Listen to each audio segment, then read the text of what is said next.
Bienvenido a nuestro canal de historias sabias. Disfruta mirando. Después del divorcio, el exmarido corrió hacia la nueva y lujosa casa de su exesposa con la intención de establecerse allí. Si tan solo él supiera. María miraba al hombre que se sentaba frente a ella, un hombre de mediana edad. Entonces, se cumplió el sueño, compraste una casa, dijo él, mirando alrededor y sonriendo con incertidumbre. Bueno, me alegro mucho por ti. Es muy bueno y correcto. Siempre mereciste lo mejor. La casa es realmente maravillosa, justo como la que alguna vez soñamos, ¿recuerdas? María suspiró ligeramente. Era muy gracioso, ya que él se sienta ante ella fingiendo que todavía tienen algo en común, por ejemplo, sueños compartidos o recuerdos. Sí, este hombre no hace mucho tiempo fue su esposo, a quien amaba, o al menos eso parecía, que por él estaba dispuesta a todo. Y ahora lo mira, y él solo le provoca un sentimiento de repugnancia. Solo piensa, hace unos años él la hizo literalmente ciega, y realmente casi pasó por alto lo más importante de su vida. Tomás, ¿por qué viniste? Le planteó la pregunta principal. Pues ¿cómo? Titubeó él. Es que supe que tú, que ahora tienes. Que heredé y compré la casa, eso está claro, ayudó ella al hombre. Y viniste a ver y, por así decirlo, evaluar la compra y tus perspectivas de volver, ¿verdad? Pues ¿por qué hablas así, María? Él se quitó las gafas de la cara y las frotó nerviosamente. Solo pensaba, me parece que nos separamos de alguna manera estúpida, apresuradamente, sin haberlo pensado todo, y ahora tal vez podríamos. No podríamos, decidió ella para terminar esta conversación ridícula, sin sentido, completamente innecesaria para ella. No existe un nosotros, Tomás, y nunca lo hubo. Entiendo perfectamente por qué decidiste volver de repente, porque te enteraste de esta casa. Así que, podrías entrar a esta casa como, bueno, por ejemplo, un jardinero, pero me resulta demasiado difícil y desagradable verte. Vete y nunca vuelvas aquí. Despidiendo al hombre y cerrando ruidosamente la verja detrás de él, María se sirvió un café, lo miró pensativamente y colocó la taza sobre la mesa. Luego sacó del refrigerador una botella de vino blanco, la sirvió en una copa bonita y con gusto tomó un gran sorbo frío y astringente. Así es como debería terminar el día de la dueña de una casa de campo, se le ocurrió, y ese pensamiento le dibujó una sonrisa en el rostro. ¿Y qué? Después de todo, ¿cuántas veces la había visto en películas, series sobre una vida hermosa, como una mujer con un vestido de lino inmaculado y un sombrero de paja de ala ancha con cintas, necesariamente a rayas blanco-azules, con una copa en la mano, salir a una terraza bañada y calentada por el sol y bajarse en un sillón? Luego, con un gesto lento y perezoso, debe ajustar necesariamente sus gafas de sol en el rostro, aunque no está muy claro para qué las necesita cuando tiene un sombrero con ala. Y mirar hacia la superficie reluciente de la piscina, considerando si nadar ahora o posponer el agradable procedimiento para más tarde. María, completamente en línea con sus ideas sobre una vida hermosa, salió a la terraza, quitándose primero las zapatillas y disfrutando de la sensación de la superficie ligeramente áspera bajo sus pies descalzos. Todo lo que veía frente a ella aún le causaba asombro e incluso algunas dudas sobre su realidad. Un césped de esmeralda entre la casa y enormes maceteros con hortensias exuberantemente florecientes de todos los colores. Árboles altos con copas densas, detrás de los cuales se veía el techo de un cenador. Y el parapeto de piedra blanca de un pequeño malecón que descendía abruptamente hacia el río. El sol, inclinándose hacia el atardecer, bañaba todo a su alrededor con un suave color dorado, iluminando los vidrios, el agua, las piedras, las flores y las copas de los árboles con todos los tonos del arco iris. Todo era tan hermoso que María suspiró involuntariamente y sacudió la cabeza con escepticismo. Todo esto era de alguna manera demasiado hermoso, perfecto, para dejar de dudar completamente de su realidad. Eres, María, simplemente una mujer tonta y acomplejada, dijo en voz alta. Hay que acostumbrarse a lo bueno. Ella se rió alegremente, miró a su alrededor y de repente entendió exactamente lo que le faltaba. Cada propietaria feliz simplemente debe tener un propietario igualmente feliz. Pero, hablando en serio, simplemente deseaba profundamente que estuviera a su lado ahora ese mismo hombre con el que, como resultó, hacía tiempo que quería compartir todo. Tanto esta casa, como la piscina, el aire bañado por el sol de la tarde y todo el mundo. Y lo más importante, toda su vida, sin importar cuánto le quedara. Él había estado a su lado toda su vida, su caballero, su ángel guardián, que amaba palabras nada angelicales. Él estuvo con ella en la tristeza y la alegría, sin dar votos ni promesas. Solo eran sus tristezas y alegrías. Y ahora ella quiere compartir todo esto con él. Y desearía que solo tuviera que compartir lo alegre. Mi querido, único, fiel, el mejor, ven, te estoy esperando mucho, dijo al teléfono y cerró los ojos, temiendo que el pajarito que miraba indiscretamente hacia ella, posado en la barandilla, escuchara su secreto. María creció en una familia que era difícil de llamar familia. Después de todo, la familia son 7 yo. ¿Cuántos eran 7 aquí si ella y su madre casi siempre estaban solo las dos? Aunque, en realidad, María tenía una abuela, Agata, que, sin embargo, no solía quedarse mucho con ellas y prefería que su nieta la visitara. Las relaciones entre la madre y la abuela no eran especialmente cálidas, pero mientras María era pequeña, esto no le preocupaba. La abuela era amable y generosa, como debe ser una abuela. Cuando creció, María descubrió que tenía un par de parientes mayores más, como su madre los llamaba irónicamente. Estos eran los padres del padre de María, con quienes la madre, y por lo tanto María, no se relacionaban. La niña lamentaba este hecho, creyendo justamente que cuanto más abuelos y abuelas tiene un niño, más regalos recibe en Navidad y cumpleaños. En cuanto a las razones de la falta de comunicación de su madre con los parientes, aunque fueran lejanos, la abuela Agata se expresaba de manera graciosa pero incomprensible. Y, por supuesto, María tenía un padre, más bien, el llamado padre, como siempre lo llamaba su madre. Probablemente, fue gracias a su madre que María no sentía sentimientos particularmente tiernos hacia su padre. Los padres se separaron cuando la niña tenía 2 años. Su historia fue breve, poco alegre y banal. Ida y Antonio estudiaban juntos en la universidad y en algún momento el chico decidió que la chica de ojos grises, que era famosa en todo el curso por sus excelentes apuntes de las conferencias, le interesaba más que las demás chicas a su alrededor.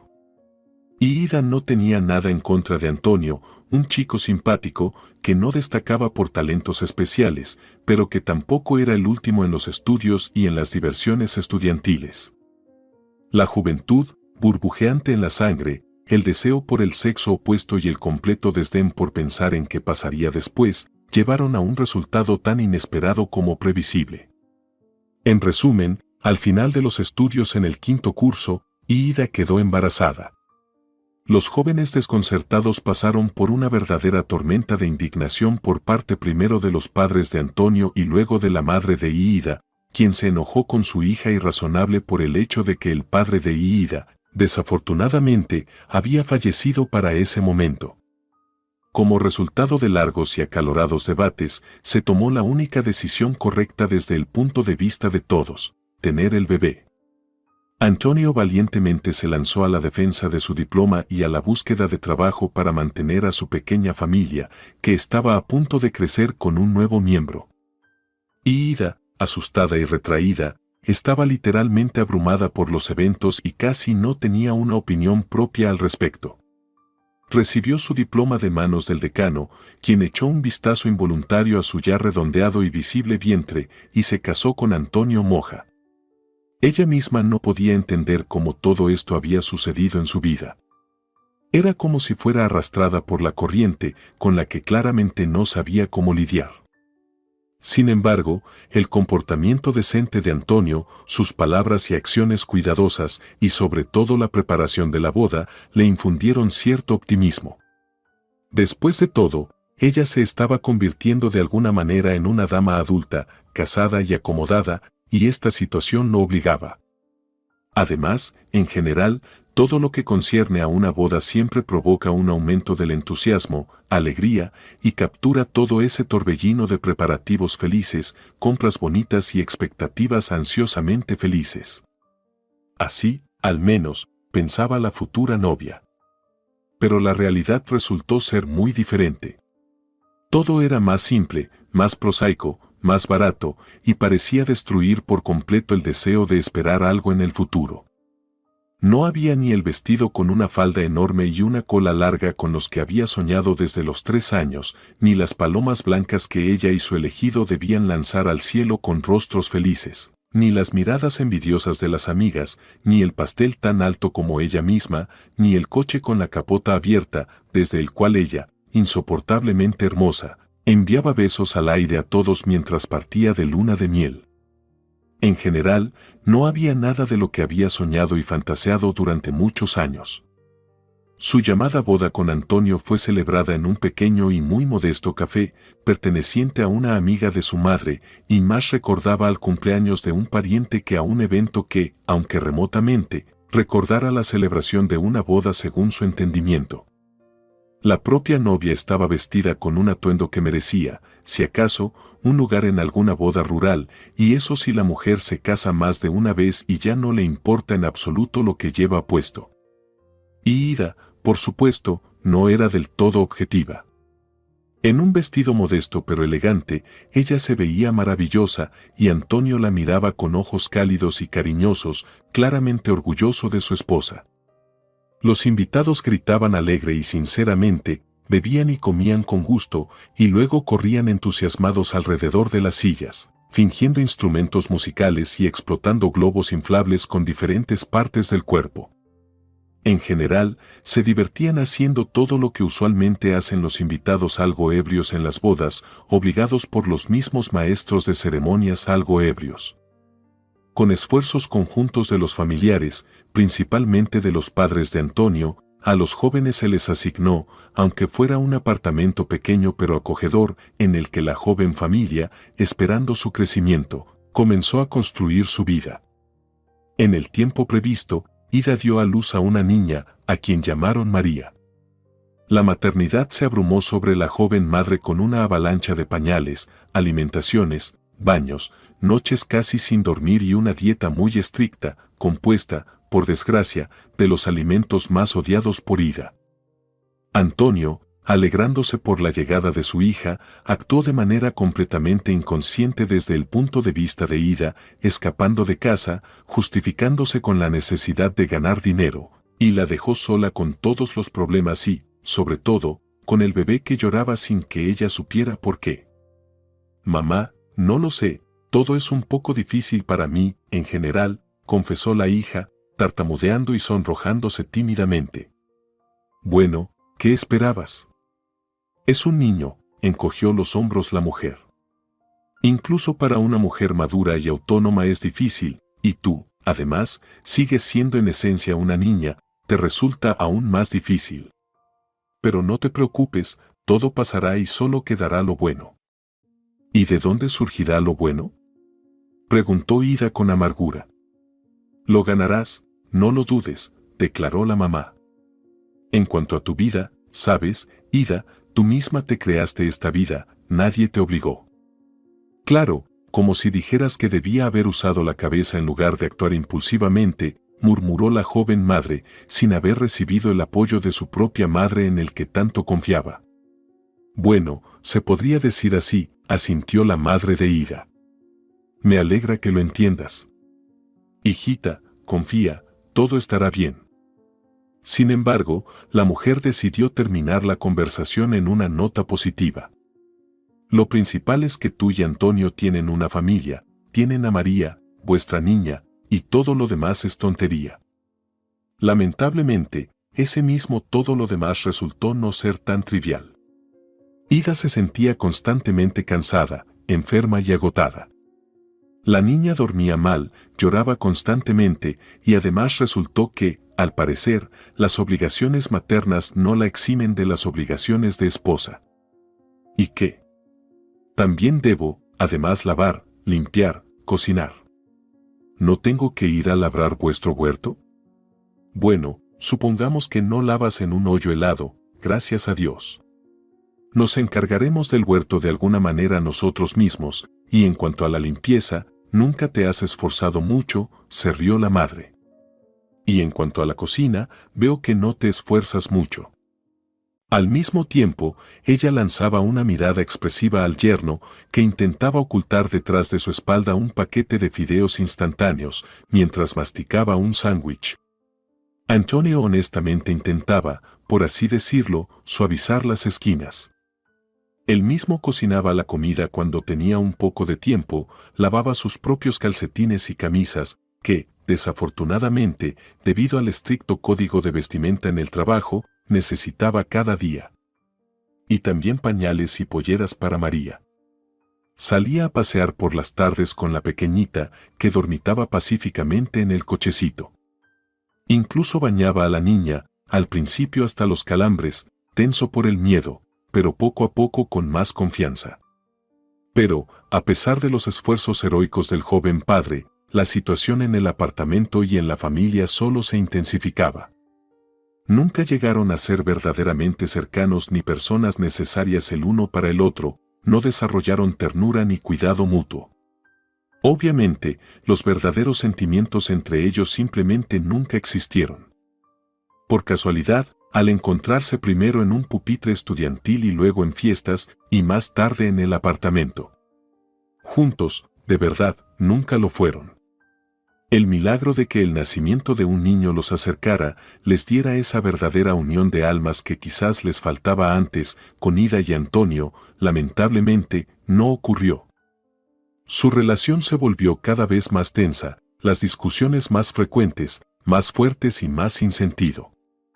Finalmente, cuando María cumplió 2 años, tomaron, quizás, la única decisión verdaderamente conjunta en toda su vida familiar, divorciarse. Antonio dejó a Ida con su hija el apartamento y, habiendo recogido sus pocas pertenencias, se fue. Que se vaya, ¿y qué? Viviremos sin él. Gritó Ida a su madre. Tú también tienes la culpa de todo esto. Yo. Agata se sorprendió sinceramente.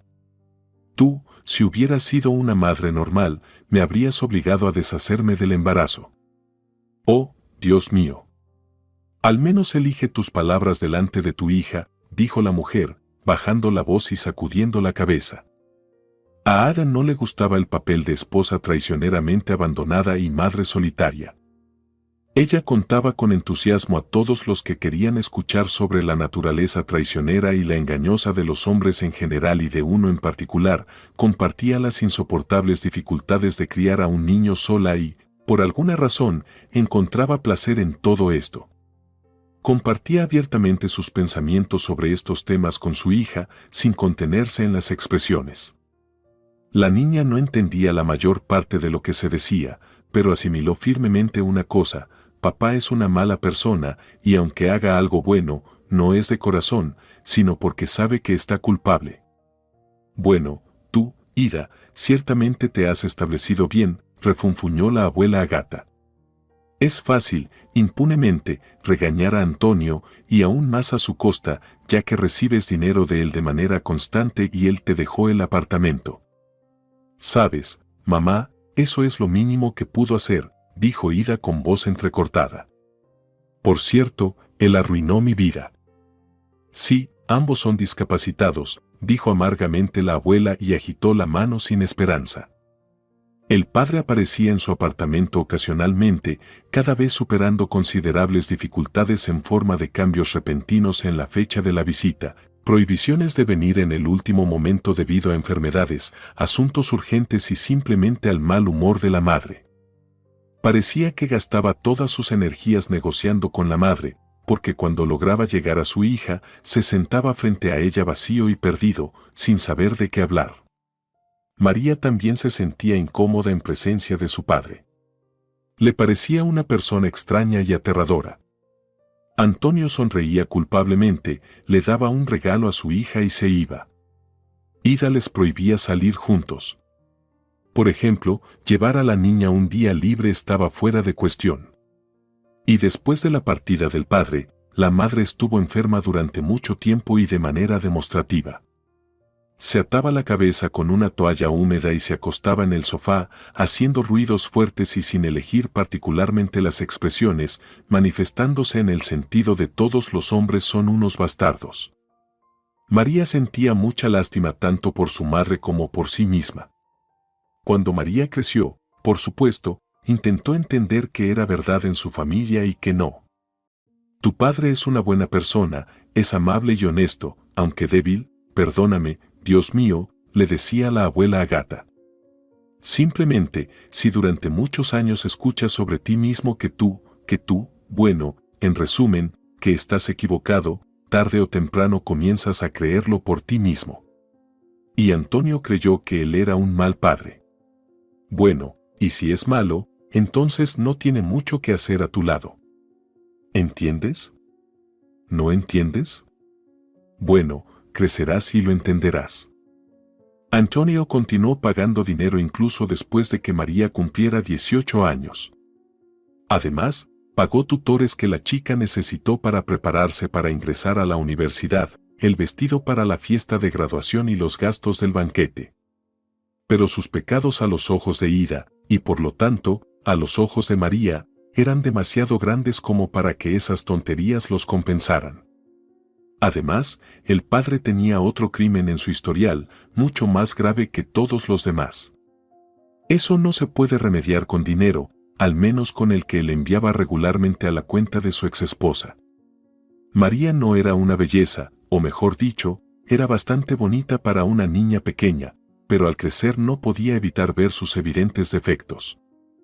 Su nariz era descaradamente larga y todo su rostro parecía estirado, por lo que incluso le apodaron Pepino. La piel no muy saludable de María, desde los 14 años, la llevaba a la desesperación, con brotes de inflamaciones aquí y allá, y una vez al mes, un enorme grano en la barbilla que brillaba con todos los tonos de rojo. Su cabello, ligero y fino, no quería descansar bien sobre sus hombros y, en menos de medio día, se convertía en puntas como carámbanos que parecían no haberse lavado en un mes. Su excelente, esbelta y armoniosa figura, sus grandes y hermosos ojos de un verde raro y su sonrisa de dientes blancos no consolaban en absoluto a María. Según la opinión de la niña, en comparación con los defectos de su apariencia, tenía pocas virtudes. Agradece a tu padre, el llamado, le decía Ida en respuesta a las quejas de su hija. Él te dio tus malos genes. Mira cómo soy, ¿ves? Piel perfecta. Y siempre ha sido así. Y mi cabello es normal. Y todo lo que tienes tú, es de él, de tu querido papá. Después de tales palabras de apoyo, la niña tragaba sus lágrimas, cubría sus granos con una pomada de olor desagradable y pensaba que si no fuera por la necesidad de ir a la escuela y a clases adicionales, no saldría de casa en absoluto para no escuchar comentarios mordaces a su alrededor y no ver las miradas burlonas de sus compañeros. Sin embargo, había una persona a quien, al parecer, no le importaba cómo se veía María. Era su vecino en el edificio y compañero de clase llamado Fidel. Desde su nacimiento, el niño y la niña, viviendo en el mismo edificio, se conocían. Al principio pasaron el tiempo necesario en el mismo arenero, arrebatándose mutuamente palas y moldes. Luego, a medida que crecían, sus intereses comenzaron a diverger en diferentes direcciones. A Fidel le dieron a jugar hockey desde los 4 años, y él, increíblemente serio, dejó por completo de notar a la niña vecina, a menos que, en una ocasión conveniente, no se contuviera y tirara de su delgada trenza, como si hubiera sido creada para eso. Al recibir a cambio un merecido tonto, él consideraba que el contacto había tenido lugar y asentía a María sin malicia. En la escuela, fueron a la misma clase. Y en 7º grado, después de las vacaciones de verano, los chicos llegaron a la escuela completamente diferentes en comparación con como eran 3 meses antes. Todos de repente crecieron, se hicieron mucho más adultos y lo notaron ellos mismos. María también cambió y, como ella misma creía, no para mejor. Sus brazos de repente se alargaron y se volvieron algo desproporcionados, saliendo en todas direcciones. Pero el mayor problema era su nariz, que sobresalía en su rostro como un hongo. Y, por supuesto, en la clase había chicos que no dudaron en notarlo. «Oh, María, te has dejado crecer una nariz enorme», exclamó frente a toda la clase uno de los matones. «Pues tú, Pinocho, por supuesto, María Pinocho». El chico se sacudió de la risa, invitando a todos los que lo rodeaban a compartir la diversión y, sintiendo la aprobación de sus compañeros de clase, continuó bromeando. «Garza, Garza, déjame agarrar tu nariz». «¿Y quieres que ahora tengas una igual?». De repente sonó una voz tranquila y suave. «Para sostener la tuya, no tienes que pedirle a nadie». Todos miraron involuntariamente hacia atrás y se callaron. Detrás de la última mesa estaba sentado un chico, serio, concentrado, de hombros anchos. No había tontos que se atrevieran a acercarse a Fidel Gómez. El chico había jugado hockey durante 10 años, podía hacer 50 dominadas en la barra fija con un puño, sin dificultad, rompiendo un ladrillo tranquilamente, sin fruncir el ceño. Todos sabían que podía golpear cualquier parte del cuerpo de quien quisiera y atarla con un nudo en la espalda. El agresor de María pensó y, obviamente, decidió que ella no valía la pena para arriesgarse por ella, dejando la última palabra a Fidel. «Gracias», murmuró María, acercándose a Fidel. «Sabes, tu gracias no me sirve de nada», respondió amablemente el chico. «Y si realmente quieres agradecerme, pues. Como has oído, hoy la profesora de historia me asignó una presentación sobre unos príncipes medievales. No tengo tiempo para tonterías, tengo un entrenamiento importante hoy, ¿entiendes?». Miró a la niña expectante y levantó las cejas, casi formando un signo de interrogación con su rostro. «Ah», se dio cuenta ella, «¿quieres que te escriba la presentación?». Él suspiró aliviado y asintió, claramente contento con su perspicacia. Así se estableció una colaboración fructífera de muchos años. En la escuela, se explicó claramente a todos los interesados que María Moja estaba bajo la tutela personal de Fidel Gómez, y los deberes del joven jugador de hockey a partir de ese momento mejoraron y se hicieron mucho más sustanciales. Fidel y María crecieron, maduraron y de alguna manera se convirtieron en buenos y a menudo indispensables amigos el uno para el otro. María ayudaba a Fidel con los estudios y, como él mismo admitía, no pocas veces lo salvó de ser expulsado del equipo y del enojo de sus padres. El papel de Fidel en su vida, además de la protección, era bastante extraño. Se convirtió en una fuente involuntaria de información sobre las relaciones entre las personas. Resultó que entre los hombres, contrariamente a la opinión de la madre de María, hay muchos hombres buenos y dignos. Por ejemplo, Fidel mismo, fuerte, amable, aunque a veces sarcástico e irónico, pero confiable y leal. Y a veces tenían conversaciones que hacían que la niña reflexionara mucho. «¿Por qué te avergüenzas?», dijo una vez después de otra queja suya sobre su apariencia. «No pasa nada, los granos, todos los tienen. Mira, mira qué espinilla ha salido, ¿ves? Más grande que el tuyo. ¿Y qué? Ahora lo tienes, mañana no. Eres una chica simpática, solo que tonta, acomplejada y encorvada. Córtate el pelo, endereza tu postura, olvida todo y sonríe más. Una nariz como la tuya debe llevarse con orgullo, como una bandera». «¿Qué estás diciendo?», se sorprendió María. «¿Qué bandera?». «Recuerda, tienes ojos geniales y una sonrisa. Y lo que hay entre ellos no es tan importante». «Mira, no entiendo», preguntó Fidel la próxima vez, sin mucha cortesía, «¿y dónde está tu papá?». «¿Papá?», se sorprendió la chica. «¿Quieres decir, el padre?». «No me gusta esa palabra», dijo el chico con confianza, «suena ruda, fría». «Está por ahí, no lo sé». De repente, por alguna razón, a María le dio vergüenza, aunque aparentemente no tenía culpa. «¿Y tú, cómo te comunicas con él?». continuó el chico su interrogatorio. Mira, ¿por qué me estás molestando con lo de tu padre? Se enojó María, más por no saber qué decir. Bueno, en realidad, con tu padre, sonrió el chico, claro, no te comunicas, entonces. Y por eso. Bueno, está bien. Fidel terminó la conversación, pero María la continuó mentalmente. Y resultó que ella misma tenía algo de culpa con la persona cercana, a quien, voluntaria o influenciada por su madre, había excluido de su vida.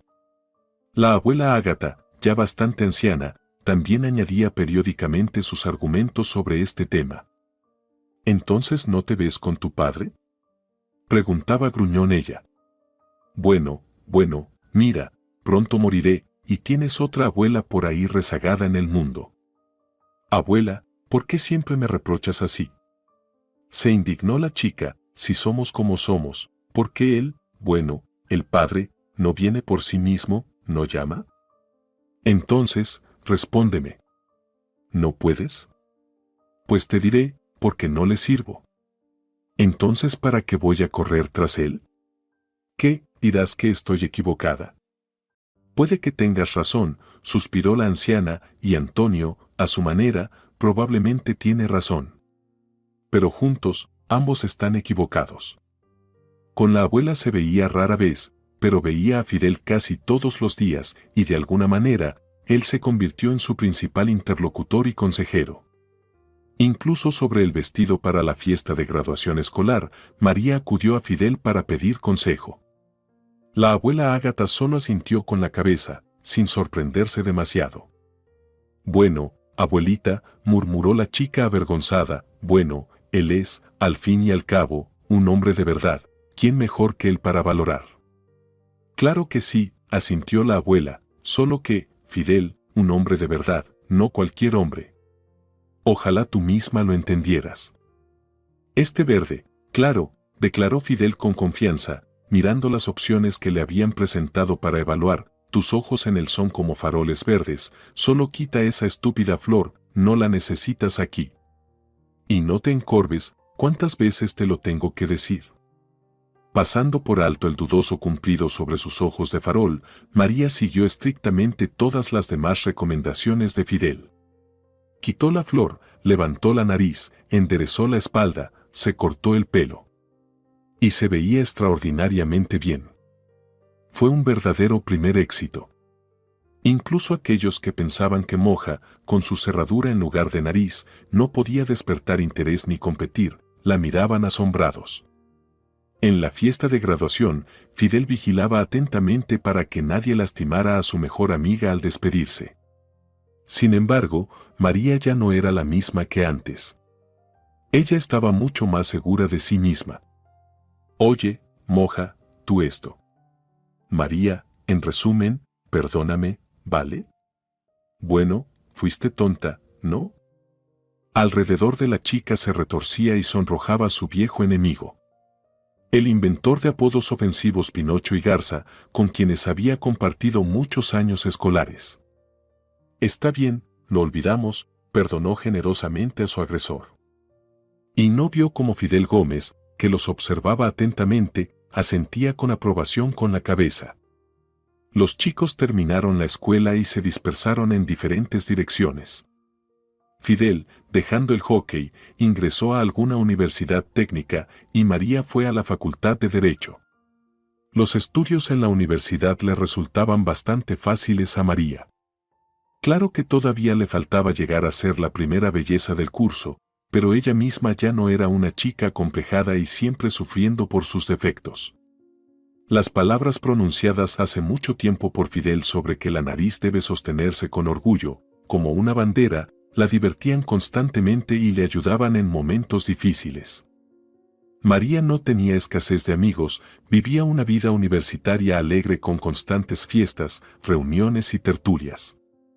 Después de una de esas bastante animadas fiestas, María se preparaba para irse a casa ya tarde en la noche. Uno de los chicos, aunque no tenía relación con su fraternidad estudiantil, y que había llegado al evento por casualidad, simplemente al venir con alguien, decidió acompañarla. El chico llamado Vasco era bastante atractivo, de excelente complexión, alto, de cabello claro, con ojos grises entrecerrados y gafas oscuras en la nariz que no se quitaba ni siquiera por la noche. Estaba muy bien vestido y, por alguna razón, causaba una impresión especial. En realidad, se parece un poco a DiCaprio, le susurró una de sus compañeras de grupo. María, que había visto recientemente el famoso Titanic, asintió de acuerdo. Vasco realmente se parecía a un héroe romántico. La fiesta estaba llegando a su fin, María se preparaba para irse a casa. Y entonces, el chico, que en su mente ya estaba firmemente ligado al apuesto Leo, de repente se acercó a ella. ¿Vas a casa? María, ¿puedo acompañarte? Escuchó ella una voz ronca y sintió cómo las emociones hacían que sus orejas y mejillas se ruborizaran y su corazón comenzara a latir inusualmente rápido. Simplemente noté que estás sola, sin novio, es extraño, una chica tan simpática sin alguien que te acompañe, añadió Vasco, sonriendo. Qué maravilloso será caminar al lado de este chico guapo. Seguramente le ofrecerá su mano, o tal vez simplemente tomará su palma en la suya, pensó involuntariamente María, mirando hechizada a sus ojos grises. Hay que encontrar la manera de sugerirle de forma casual que vayan a dar un paseo, quizá así empiecen a charlar y de todo esto surja algo hermoso. Y es que casi todas las chicas de su tercer año ya tienen novio. 2 hasta casi se han decidido a casarse, mientras ella sigue tan inexperta como siempre. Ni siquiera se ha besado de verdad ni una sola vez. Si se lo cuentas a alguien, no te creerían. Pero Vasco lo arruinó todo de inmediato diciendo: tengo un amigo con coche que puede acercarnos, así llegarás a casa enseguida. ¿Vamos? María suspiró con desilusión. Adiós al paseo romántico bajo la luz de la luna. Casi había decidido rechazar la idea de que la acompañaran, pero al mirar a Vasco, que le sonreía y le tendía la mano, asintió con la cabeza. Se sentaron en el asiento trasero de un coche oscuro. Vasco y su amigo, que estaba al volante, intercambiaron una mirada y el coche avanzó por las calles del anochecer. Antes de llegar a la casa donde vivía María, el vehículo se detuvo y se aparcó junto a la acera. Bueno, muchas gracias, Vasco, por acompañarme y traerme. Y gracias a ti también, dijo ella dirigiéndose al conductor. ¿Gracias? Eso es poca cosa, replicó de pronto Vasco, sujetando a la chica por la mano cuando ella se disponía a bajar. Oye, María, a Leo y a mí se nos ha ocurrido una idea genial por el camino. Todavía es temprano. ¿Qué te parece si seguimos la fiesta? Leo tiene el piso libre, tenemos buena música, algo para beber y de todo. ¿Vamos? Ahí nos darás las gracias de verdad. Sí, y a lo mejor varias veces, añadió el amigo de Vasco con una risa desagradable. No, lo siento, sin mí, repuso María, irguiéndose y apartándose del chico mientras su mano temblorosa buscaba en vano la manilla de la puerta. Oye, ¿por qué te haces la difícil? Dijo el conductor por encima del hombro. Menuda estrellita. Tendrías que estar agradecida de que unos hombres decentes te inviten, de lo contrario, seguirías yendo sola por ahí. No pasa nada, iré sola, logró decir al fin María, que por fin encontró la dichosa manilla y tiró de ella para intentar salir del coche. Pero, en lugar de lograrlo, sintió como unas manos fuertes la arrastraban de nuevo al interior. Venga, no te resistas. Te va a gustar, te lo prometo. Oyó un susurro apresurado y notó algo pegajoso y denso cubriéndole la boca, tal vez un esparadrapo. Entonces sucedió algo extraño. De pronto se abrió la puerta del coche y, como si una fuerza desconocida la empujara, María salió de aquel vehículo aterrador. Distinguió una sombra humana pasando veloz junto a ella, escuchó un golpe, otro y otro, el estrépito de cristales rotos, un grito, y luego un portazo y el chirrido típico de un coche al arrancar bruscamente. María se quedó paralizada en mitad de la acera, sin siquiera quitarse el trozo de esparadrapo de la boca. ¿Qué haces deambulando a estas horas? cabeza de chorlito? Y encima vas y te buscas compañeros, que Dios te perdone. Oyó un murmullo familiar. ¿Estás bien? ¿No te han hecho nada? Venga, di algo. ¿Me oyes? ¿Es que te has quedado muda del susto o qué? Unas manos también muy fuertes y firmes, pero que ahora la sacudieron con suavidad por los hombros, le alisaron el cabello y le quitaron de la boca esa cinta adhesiva tan desagradable. Moya, escucha. Fidel la miraba con severidad y ternura al mismo tiempo. Ya eres mayorcita y aún no has entendido que no se debe subir al coche con desconocidos, menos si están borrachos. ¿Qué habría pasado si yo, por pura casualidad, no hubiera ido ahora a casa de mi madre, o no me hubiera dado cuenta de que alguien te arrastraba hacia el coche? En fin, María, no puedes ser tan tonta a tu edad. Y entonces María no pudo contenerse más. Todo el horror de lo que podría haberle sucedido si Fidel Gómez no hubiera ido, como él decía, por pura casualidad, a la casa donde pasó su infancia, cayó de golpe sobre ella. Se estremecía entera y las lágrimas no dejaban de deslizarse por sus mejillas para acabar en la camisa de Fidel. Ya, tranquila, mira cómo me has dejado, parece que me hubiera caído un chaparrón encima, masculló él. Ya basta, cálmate. Sin dejar de refunfuñar, le secó el rostro con su pañuelo no muy limpio y, como si fuera una niña, le apretó la nariz para que se sonara. Después se pusieron de pie y, tambaleándose, se dirigieron a la entrada del edificio. María no temía la atención excesiva de su madre. Últimamente, Ida había dejado de prestarle demasiada importancia a su hija, convencida de que ya era mayor y, de paso, bastante desagradecida, por lo que debía resolver sus problemas por sí misma. Los dos jóvenes se escabulleron hasta la habitación de María. Bien, necesitas beber algo, lavarte la cara y acostarte, dijo Fidel con tono imperativo. Mañana veremos qué hacemos con todo esto. No hay que hacer nada, se asustó María. Ni siquiera quiero pensar en eso. Escucha, a esos tipos hay que encontrarlos y castigarlos, ¿entiendes? Protestó él. No sé por qué, pero creo que ya les diste su merecido, asintió ella. Bueno, la verdad sí. Al que te sujetaba le dejé la cara bien arreglada, no creo que alguien vuelva a fijarse en él dentro de un buen tiempo. Al otro no pude alcanzarlo. Arrancó el coche muy rápido, pero al menos va a necesitar cristales nuevos. Aunque, de todos modos, debemos hacer algo. Fidel, ahora solo necesito una cosa. Quédate conmigo, ¿sí? Cuando se despertó, un sol radiante entraba por la ventana. Tenía una almohada bajo la cabeza y las piernas cubiertas por una manta suave. No sabía cuánto tiempo Fidel había permanecido a su lado ni en qué momento se había quedado profundamente dormida. Decidió no pensar más en lo sucedido el día anterior y en su terrible desenlace, que por poco termina en una desgracia irreparable para ella. Con el tiempo, María terminó la universidad y consiguió un puesto como consultora en una gran empresa.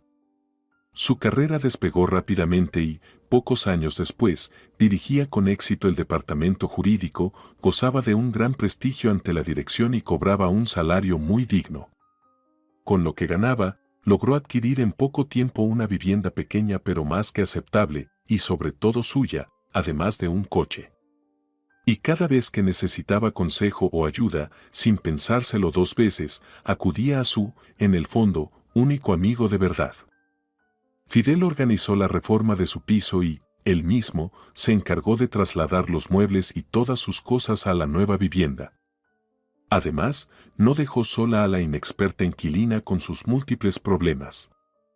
Vaya alegría la mía, Moya, andar ocupándome de ti. Refunfuñaba cuando ella, una vez más, le pedía que hiciera agujeros para colgar cortinas nuevas o que la ayudara a arrastrar el armario de una esquina a otra de la habitación. Te has buscado un marido por horas. Bueno, al menos dame de comer. ¿Qué es eso que huele tan rico en el horno? Moya, te has vuelto completamente descarada, regruñía de nuevo cuando ella le pidió que la ayudara a elegir un coche. Y durante varios fines de semana estuvieron rodeados de vendedores y compradores en el mercado de automóviles. Yo tengo mi propia vida, y en vez de cortejar a alguna mujer guapa, que no me falta quien me interese, me paso no sé cuántos fines de semana contigo. En fin, hoy no hay nada decente, concluía tras sus búsquedas. Fidel, lo siento muchísimo, entiendo que tienes cosas más importantes, murmuraba ella, avergonzada. Entonces le pediré a alguien del trabajo que me acompañe la próxima vez. Creo que por ahí hay uno que... ¿Cómo? Fidel bufaba, indignado. ¿Crees que voy a dejarte en manos de cualquiera? Acabarías comprando cualquier chatarra y luego a ver quién se hace cargo del trasto y de ti. Nada, ya pensaré algo. Yo mismo te buscaré el coche. En fin, no tengo tiempo, voy con prisa, me piro. Y oye, Moya, como me quede solterón por tu culpa, me instalaré en tu casa, que conste. Fidel desaparecía antes de que ella pudiese deshacerse en agradecimientos y disculpas que, en realidad, ni él ni ella necesitaban demasiado. Fidel, creo que me he enamorado, le anunció un día, nada más verse. Menos mal, por fin. Exclamó él, levantando los brazos como una abuela y sonriente. ¿De verdad voy a librarme de ti, mi cruz? No sabes con qué alegría pienso endosarte, junto con todos tus problemas interminables, a ese mártir desconocido. Se cumplió. Gracias a Dios, soy libre. Él alzó los ojos, como en una oración muda. Para entonces, Fidel ya había estado casado, aunque se divorció rápidamente y culpaba a María en broma de haber arruinado su matrimonio, por distraerlo constantemente con sus asuntos. Siendo un hombre bastante reservado, Fidel no hablaba mucho de su vida, ni siquiera con su mejor amiga. Y María, para ser sincera, tampoco le preguntaba demasiado. Estaba demasiado atrapada en los acontecimientos nuevos y vibrantes de su propia vida, que hasta entonces había sido bastante monótona y aburrida. Conoció a Tomás en la oficina de la empresa, más concretamente en su propio despacho. Y aquella primera toma de contacto no daba ningún buen presagio. Aquel verano estaba siendo sofocante. Las enormes ventanas panorámicas del centro de oficinas donde trabajaba María siempre habían sido motivo de orgullo, ofrecían vistas impresionantes de la ciudad, del río y de sus alrededores. En los despachos y salas de reuniones siempre reinaban la luz natural y la sensación de amplitud. Sin embargo, aquel gran atractivo se había convertido ahora en un problema enorme. A través de las paredes de cristal, el calor abrasaba el despacho prácticamente las 24 horas y daba la impresión de que, en cualquier momento, todo lo que había dentro empezaría a derretirse y a gotear hasta el suelo. Para colmo, el sistema de aire acondicionado del edificio se había averiado y trabajar se había vuelto sencillamente imposible. María, ya han llamado a los técnicos, prometieron venir después de comer, musitó la secretaria, observando cómo la jefa del departamento jurídico, con gesto de sufrimiento, se abanicaba con un improvisado abanico de papel. A la hora convenida llegaron por fin los tan esperados técnicos. Con toda calma, se pasearon por las instalaciones, examinaron los aires acondicionados, conversaron largamente, para desesperación de la gente de la oficina, y, por último, se distribuyeron por los despachos.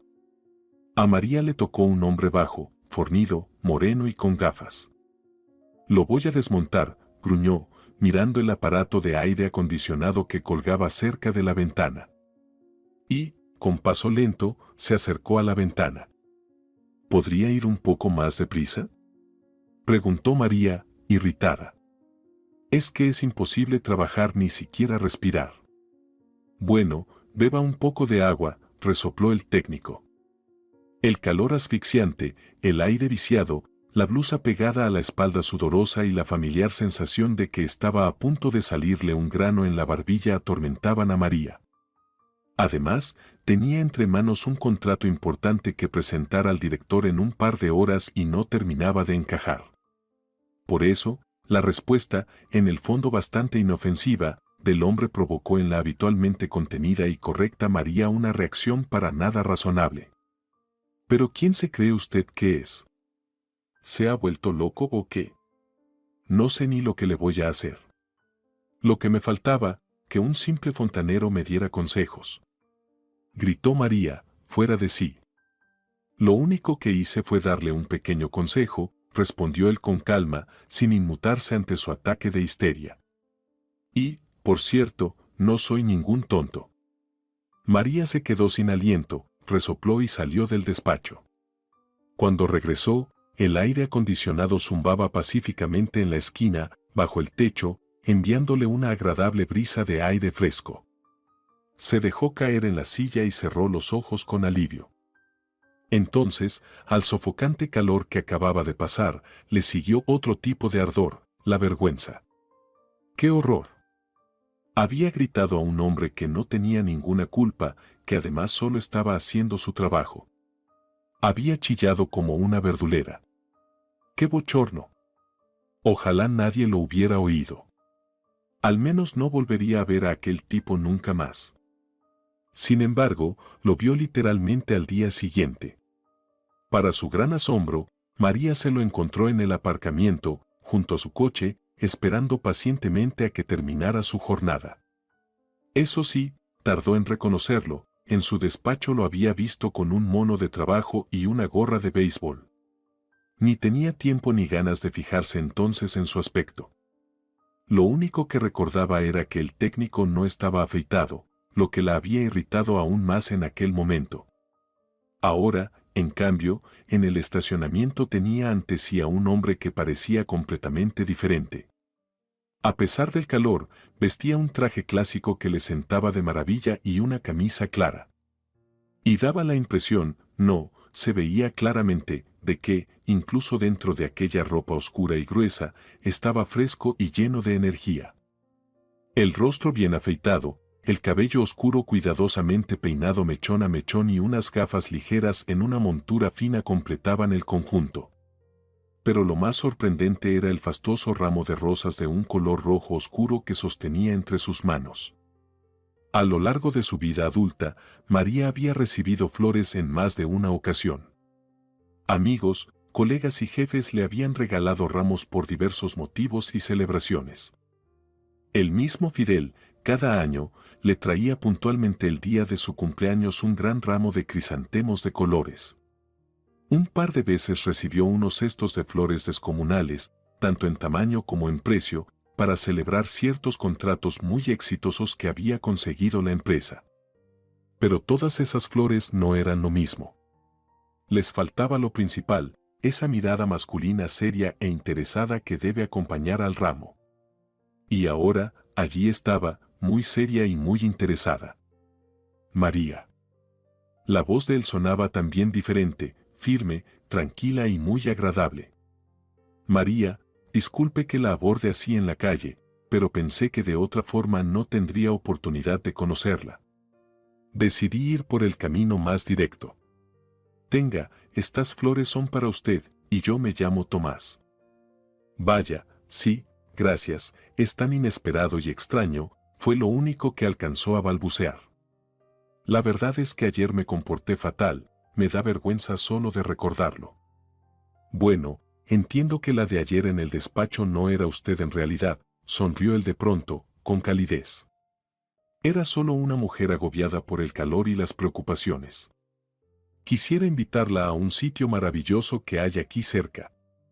Por cierto, añadió con gesto serio, el aire acondicionado ahí funciona a la perfección, lo he comprobado.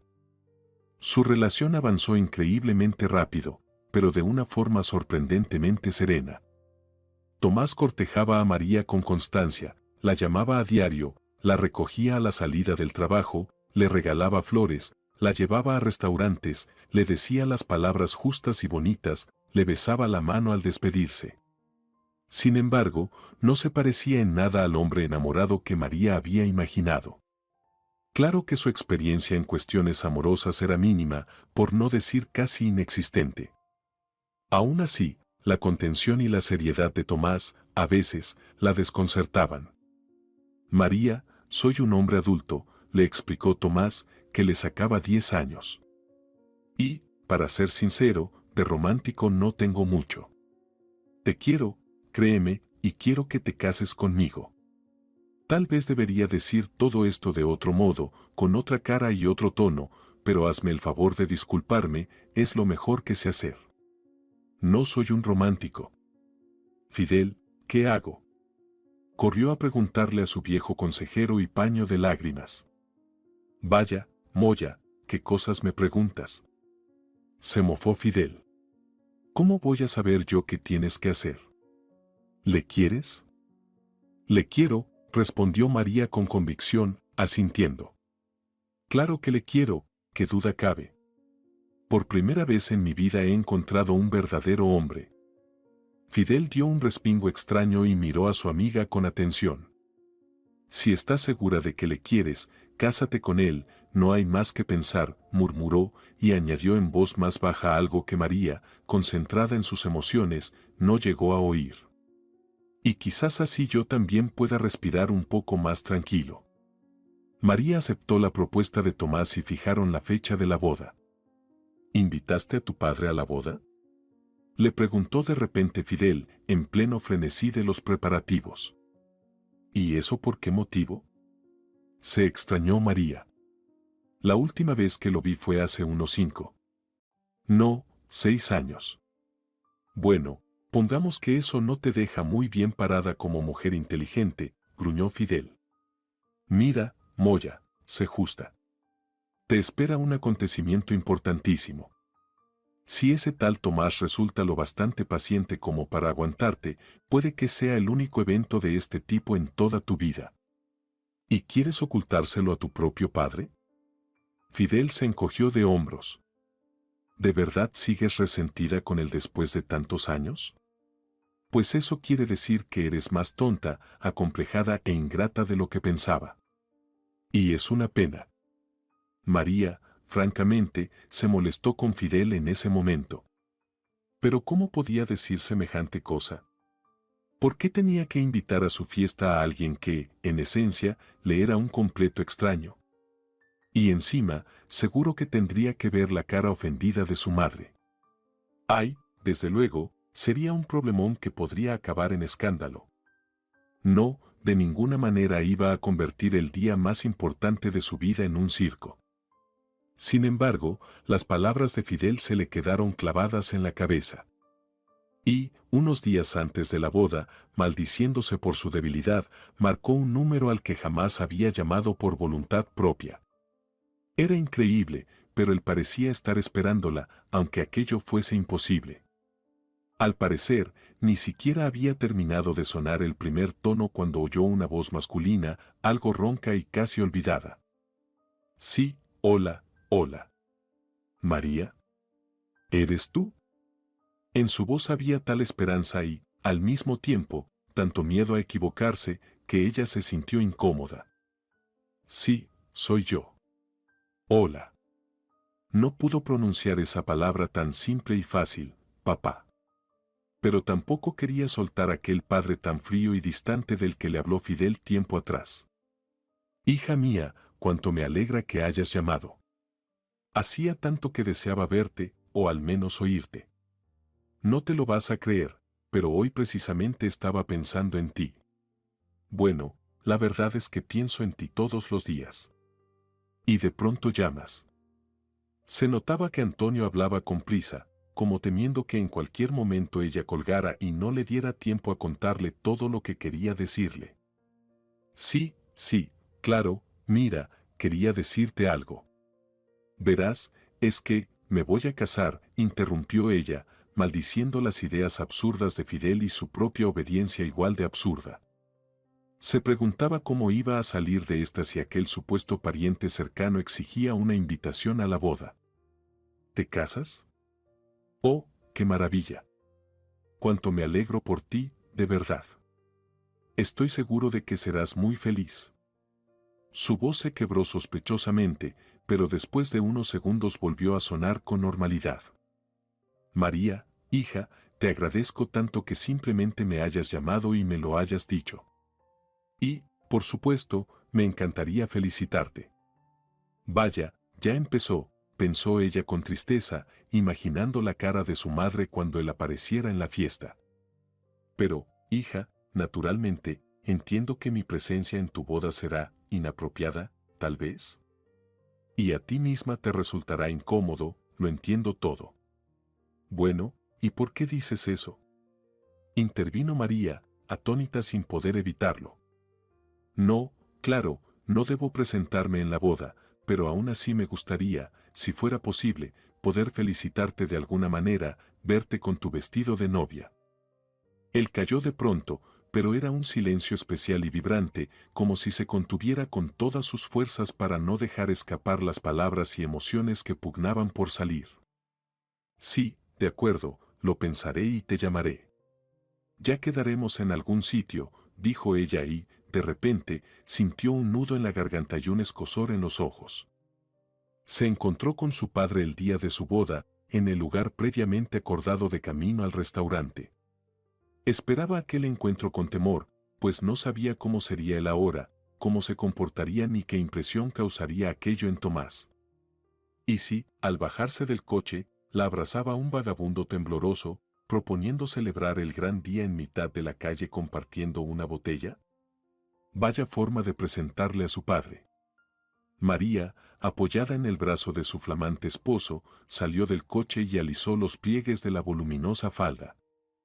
«Hola, hija», se oyó una voz suave, algo ronca. Con asombro, ella contempló al hombre que se acercaba con un magnífico ramo de rosas en tono crema. Se había preparado para todo, para que su padre, con el paso de los años, hubiera envejecido mucho, que estuviera desaliñado. Por alguna razón, se imaginaba lo peor. Pero el hombre que titubeaba a pocos pasos de ella no tenía nada que ver con aquellas fantasías. Delgado, erguido, con un semblante juvenil y unas delicadas canas que le daban un aire elegante, vestía con mucho estilo y la miraba con timidez, un poco confundido, pero maravillado. «María, querida», murmuró con voz ronca. «Te felicito, a los dos, y, gracias». Le tendió las flores y un sobre grueso. Ella se acercó y sintió un beso ligero y cálido en la mejilla. Seguramente, solo por no estropear el elaborado maquillaje de fiesta, María logró contenerse y no echarse a llorar. Al casarse, María fue al principio inmensamente feliz. Su vida era correcta, hermosa y refinada, tal como debe ser la vida familiar entre dos personas educadas y cultas. Viajaron por Europa, redecoraron el apartamento de María, cambiaron de coche y, de pronto, ella se dio cuenta de que no le quedaba nada que hacer con Tomás, ni nada que decirle. A él, al parecer, todo le parecía bien. «La verdad, no entiendo qué es lo que te falta», le decía él. «Ahora estamos llenos de energía, podemos trabajar todavía unos cuantos años y ahorrar, luego construiremos una casa y quizás podamos pensar en tener hijos». Casa. Era el gran sueño de María desde hacía mucho tiempo, un sueño que la apasionaba. Una casa grande, espaciosa y luminosa, con enormes ventanas que fueran del suelo al techo, con una ancha escalera pulida, toda una pared llena de libros y una terraza que diera a un césped. Sí, para conseguir eso, pensaba María, valía la pena trabajar e intentar aparentar que todo iba bien. Con el tiempo se supo que todos los planes y cálculos de Tomás se basaban, sobre todo, en los ingresos y las perspectivas de ella. Durante un par de años, efectivamente, así funcionaron las cosas. María ascendía en su carrera, ganaba más que bien y, al parecer, satisfacía plenamente las expectativas puestas en ella. Pero luego todo se vino abajo. La corporación en la que María había trabajado prácticamente desde que terminó la universidad se declaró en quiebra. El alto cargo que ella ocupaba en la empresa quebrada jugó en su contra. Durante un tiempo, las demás compañías parecían temer contratarla. ¿Quién iba a confiar sus asuntos legales a alguien que acababa de salir de los escombros de una empresa en ruinas? Tomás empezó a desaparecer por las noches, a esconder el móvil y, al final, con la franqueza que lo caracterizaba, dijo: «María, los dos somos adultos e inteligentes, entiendes que ya no tenemos perspectivas juntos. Así que, por favor, terminemos de manera tranquila y civilizada, ¿vale? Oye, ¿tú me has querido alguna vez de verdad? Le preguntó ella al despedirse. Te quise. Él pareció más confundido que nunca en todo el tiempo que ella lo había conocido. Sí, claro. Supongo que sí. No lo sé. De todos modos, tú ya lo sabes. Sí, sí, lo recuerdo. No eres un romántico, María sonrió con tristeza, poniendo fin a su vida matrimonial. Un año después de su divorcio, recibió la llamada de su padre.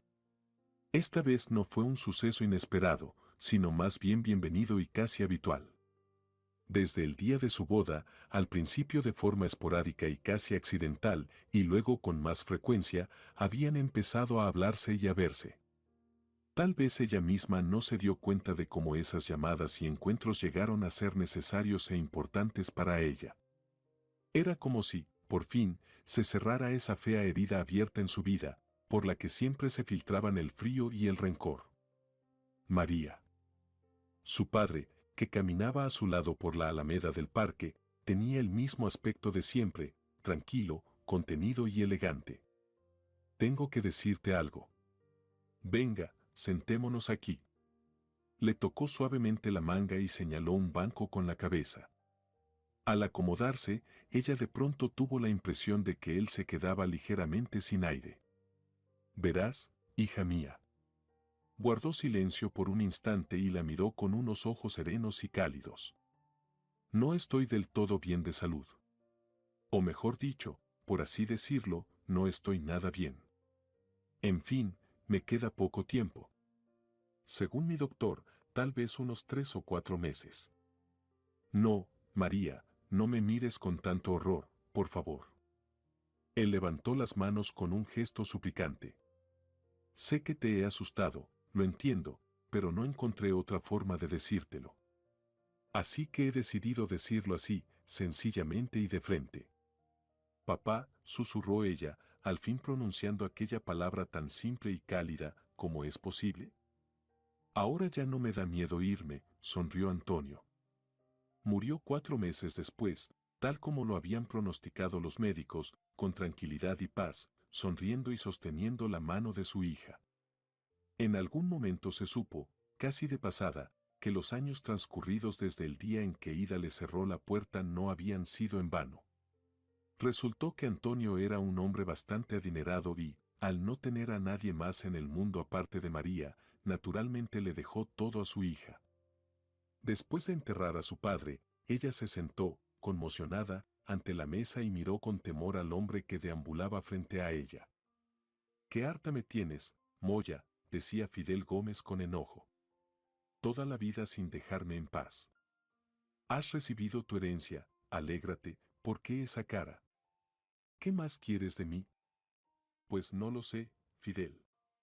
No sé qué hacer, cómo vivir, y ese dinero. Sabes, quizá ni siquiera tenga derecho a él», balbuceó ella. «Entonces, transfiérelos al Fondo para la Protección del Tigre de Amur, o dónalos a los pobres, o mándate a hacer un monumento carísimo en honor a tu padre. Solo déjame en paz. Me has agotado el alma». De pronto, Fidel se tapó la cara con las manos, se dejó caer en la silla y enmudeció. «Fidel, ¿qué te pasa?», preguntó María alarmada. Y de pronto, su corazón comenzó a latir con fuerza.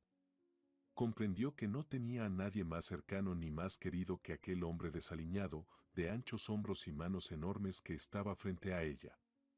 Y lo supo de golpe, con un peso sorprendentemente alegre y deseado. «Fidel». Ella se agachó delante de él, le rozó suavemente las sienes y apenas tocó ese rostro tan dolorosamente familiar, estremeciéndose ante la sensación que la atravesó de pies a cabeza. Él atrapó sus manos y las presionó contra sus ojos. «Tú, Moya, eres una mujer tonta, acomplejada, y todavía un poco encorvada», le llegó su voz. «Pero ahora, además, eres rica y, con tu insensatez, seguro vas a comprarte una casa con ventanas enormes y ridículas que no sé quién diablos va a lavar, y un césped que habrá que cortar de la mañana a la noche. ¿Qué se puede esperar de ti si nunca has usado la cabeza? Ella intentó apartar las manos de su rostro para mirarlo a los ojos. Él había sido deportista en su juventud y no era fácil hacer algo en contra de su voluntad. Además, parecía decidido a no soltar sus manos. Y si hubieras usado la cabeza de vez en cuando, te habrías dado cuenta hace mucho de que te amo, siempre te he amado, y estoy dispuesto a cortar todos esos malditos céspedes por ti hasta el fin de mis días. Si te ha gustado la historia, por favor, dale un me gusta y suscríbete al canal.